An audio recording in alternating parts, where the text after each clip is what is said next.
समझी हमारे बीमार बाटे हैं उनका देखा ही जाएगी बा। अब हम तो सुनू ना ही पाए तब काऊ हाल चाल पूछा हम कैसे उनका जवाब दे ना समझ पे आवत बाटे है।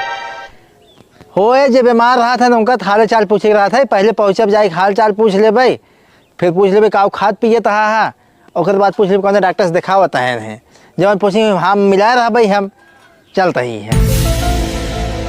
आवत भाई पागल सार बहुत भुकवा लिए थे, उल्टे पुल्टा बस जवाब दी। आवत का हम जवाब उल्टे पुल्टा दी भाई। समझी जी नमस्कार। नमस्कार।